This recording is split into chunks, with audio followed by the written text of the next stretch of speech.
Today I want to talk about using Trello, but on your cell phone.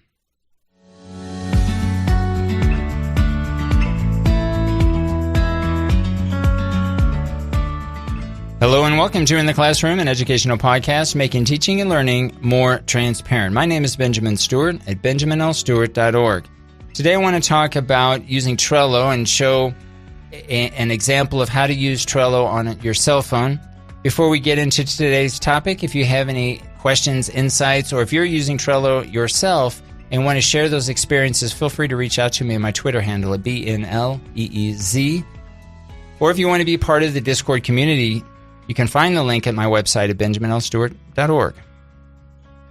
Today I want to provide a short explanation, and I also created a video showing students who are taking courses with me this fall 2021 semester how to use Trello, what it looks like. And so I created this short podcast, and again, if you're interested in looking at the visual component, looking at the video and showing and seeing what it looks like specifically, then I would recommend going to the show notes for this podcast and checking out the video. Again, this was for students who are enrolled in classes with me this fall 2021 semester, and I wanted to kind of contrast what the experience will be on a mobile device versus what it likely will look like when you access Trello, access the same course content on your desktop computer. So without further ado, let's get right to it. For those of you who have class with me this fall 2021 semester, I want to spend a few minutes talking about Trello, looking at it from a cell phone. I know most of you will be accessing the course content in Trello using your cell phone. I have created a prior video and a prior podcast episode where I'm talking about Trello on a desktop computer, but today we're going to focus on the mobile device. It does look different in terms of the way that some of the information is organized, and I want to show you what that will look like. So I'm going to show you what this looks like on my Android device. So if you have an iPhone, it's going to be very similar.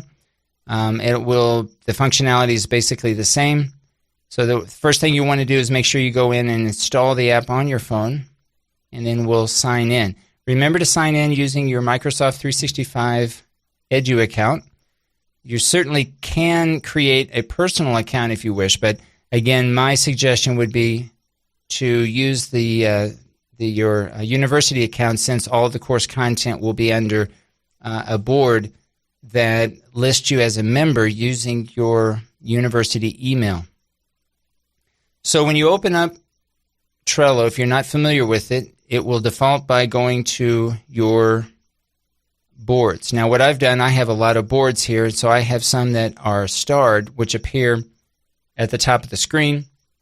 If you're new to Trello, then you're more than likely only going to have one board or one class appear in your Trello app, and it should appear at the top. Now, each of these images that you see here, mine say discourse analysis, CAE, listening and speaking. These are what's called boards. Okay, so again, I have a board for each class. Okay, so this is my discourse analysis board. This is my communicative abilities in English board, and this is my listening and speaking board.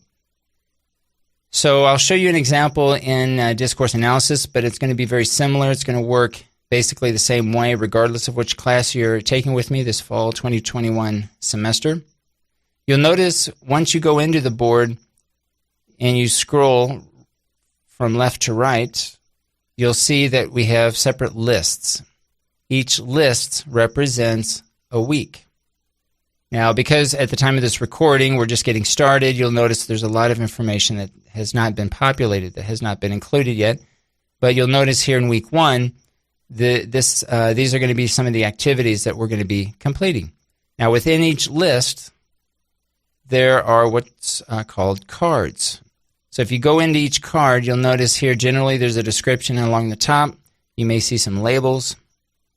You'll see maybe a due date.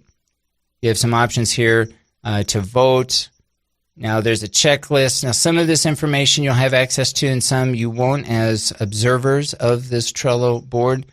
But you'll notice along the bottom where it says attachments, you'll see two types of attachments. The first type of attachment looks like a card. In fact, it is a card where if I click on this, or if you click on this, this will take you immediately to a different board in Trello. And so notice now I'm in an entirely different board, an entirely different card called Learner Expectations. If I scroll down, you'll notice that there's another Trello attachment that looks like a card that's called Getting Started. If I click on that, notice that that takes me back to the card called Getting Started. Now, if I scroll back just to show you kind of what's going on, in this same week, at the top, there's a card called Getting Started, and then towards the bottom, there's a card called Learner Expectations. So that's basically these two cards. There's a relationship between these. They're basically linked. Okay, so this will be, I think, a common thing in terms of how we're linking some of the cards. And as we get into the class and we're getting into different tasks and different types of exchanges and interactions, this will be, I think, a fairly common thing where some of these cards will be linked together, linked to each other. Now, you notice along the, if you scroll down a little bit lower under the Trello attachments, in this particular case, we have three different additional types of attachments. These essentially are links. And so if I were to click on this, this will just open up the browser and take me to the link for that card. So in this case, I have two links, one to Teacher Ease and one to Microsoft Teams. These are just links that I think are relevant for this particular activity that I have within this Trello card. The last thing we'll look at here, if we scroll all the way to the bottom, is called Learning Sequence. And this basically is a checklist of things that we're going to be doing that fall within this task that I have in this card. In this particular example, we have review syllabus, review technologies, and we'll have an online form that we'll complete for learner expectations.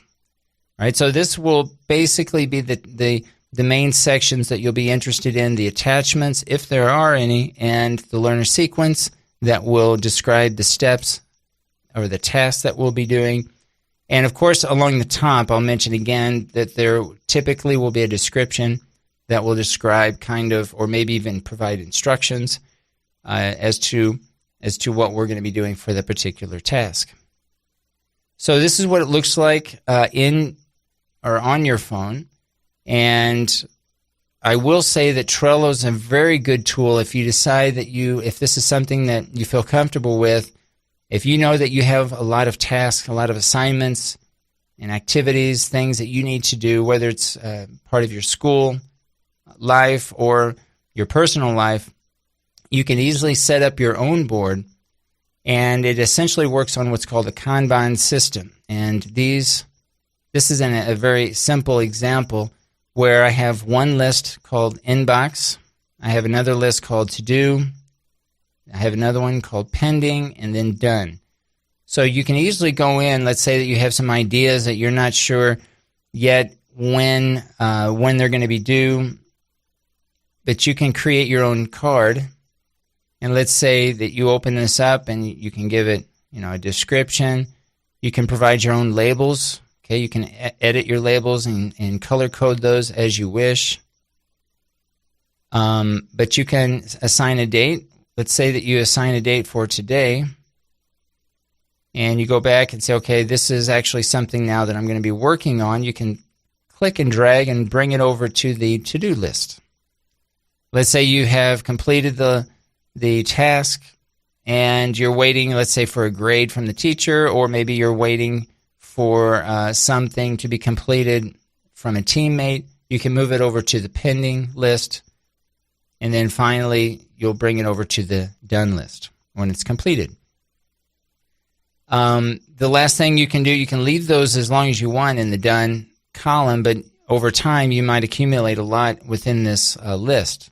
And so you can always go in, if you want this to be archived, click on the ellipsis, select archive. Now it doesn't appear anymore, but it does stay within the board. You can always go back and find it since it's been archived.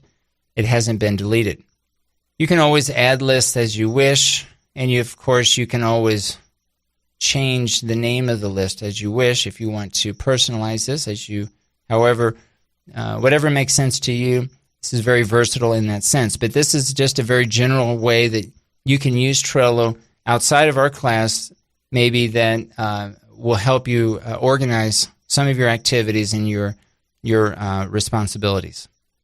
All right, so I think we'll stop there. If you do have any questions with using Trello or any questions in general related to technologies, make sure that you're reaching out to me. If you want to send me a private message, you can do so using the chat feature in Microsoft Teams.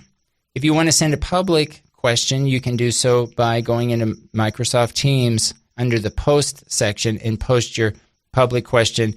And that's very useful when you think that your question will be of use or of interest to some of your classmates as well. You've been listening to In the Classroom, an educational podcast making teaching and learning more transparent. Thanks for listening.